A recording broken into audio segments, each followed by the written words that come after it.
3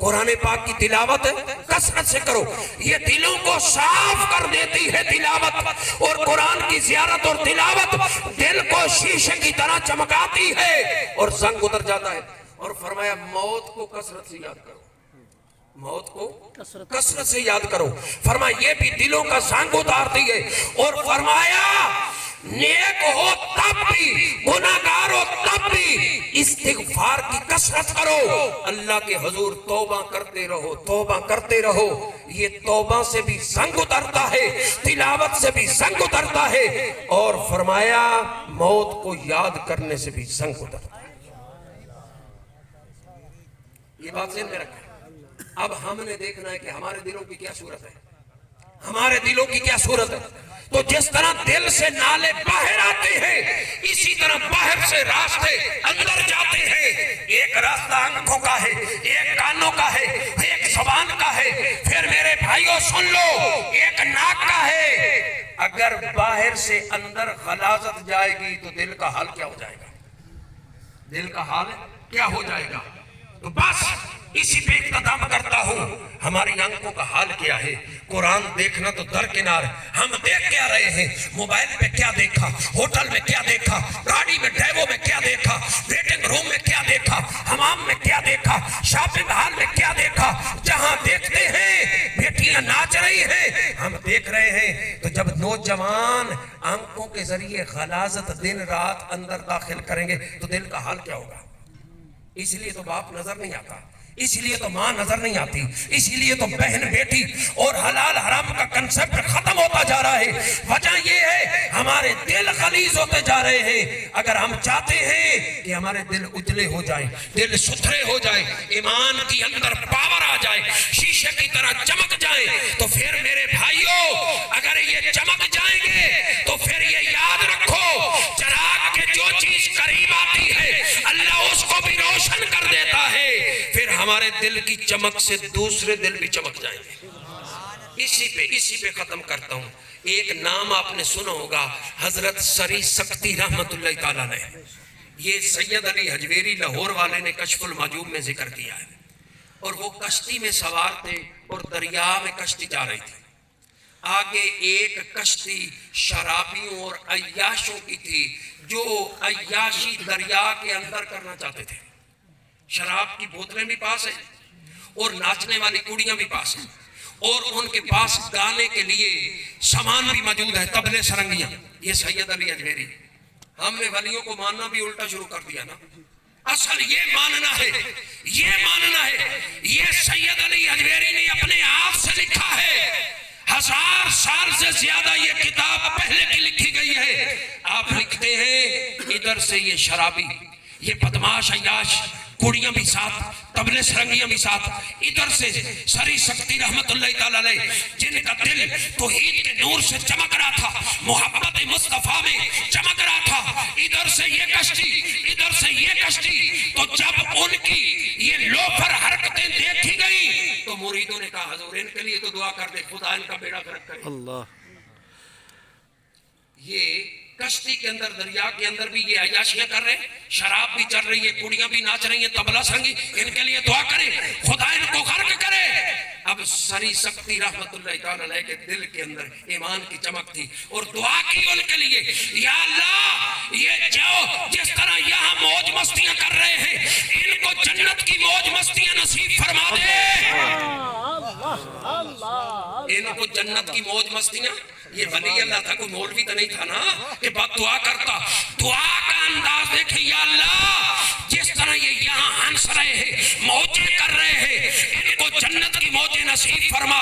کشتی قریب آ گئی، ان کی نظر پڑی اللہ کے ولی کے چہرے پہ، تو یہ ولی کوئی جعلی بابا نہیں تھا، کوئی ڈبا پیر نہیں تھا، کوئی شریعت کا باغی نہیں تھا، یہ کوئی شریعت رسول کا دشمن نہیں تھا، یہ عورتوں سے پاؤں گھٹوانے والا نہیں تھا، یہ شیخ کامل اور حقیقی حضور کا غلام تھا۔ تو جب انہوں نے زیارت کی تو کانپ گئے، شراب کی بوتلیں ڈال دی پانی میں اور اپنا منہ دھونے لگے، یا اللہ ہم توبہ کرتے ہیں، تیرے ولی نے ہمیں دیکھ لیا ہے، آج کے بعد نہ عیاشی کریں گے، نہ شراب کے قریب جائیں گے، اور اللہ نے ان کی توبہ کو قبول فرمایا اور ساری زندگی کنارے پہ اتر گئے اور شہر سے دور اور اجنبیت میں تنہائی میں رب رب کرتے کرتے اللہ تعالیٰ نے سب کو مقام ولایت عطا کر دیا اور جنت کے جاباسی بنے۔ یہ ہے میرے بھائیوں دل کی چمک، جو اس کے قریب آتا ہے پھر وہ بھی سدھر جاتا ہے، پھر وہ بھی سدھر جاتا ہے۔ اللہ مجدہ جل شانہ میرا اور آپ کا حامی و ناصر ہو، قدم قدم پہ سانس سانس پہ اللہ تعالیٰ ہمیں اپنے کرم کا سائباں اور فضل کا حصار نصیب فرمائے اور ہمیں سدھرنا اور سنبھلنا نصیب فرمائے اور ساری امت اپنے محبوب علیہ السلام کے نورانی نقش قدم پہ چلنے لگے اور ہر طرف اللہ کے محبوب صلی اللہ علیہ وسلم کی پاک زندگی کے اجالے ہوں، اور جانے والی میری مرحومہ بہن اللہ تعالیٰ ان کو کروٹ کروٹ جنت نصیب فرمائے، لواحقین کو صبر جمیل اجر عظیم عطا فرمائے، جتنے مرد آئے گھر میں خواتین آئیں اللہ سب کی جھولیاں رحمتوں سے لبریز فرمائے۔ وآخر دعوانا ان الحمدللہ رب العالمین۔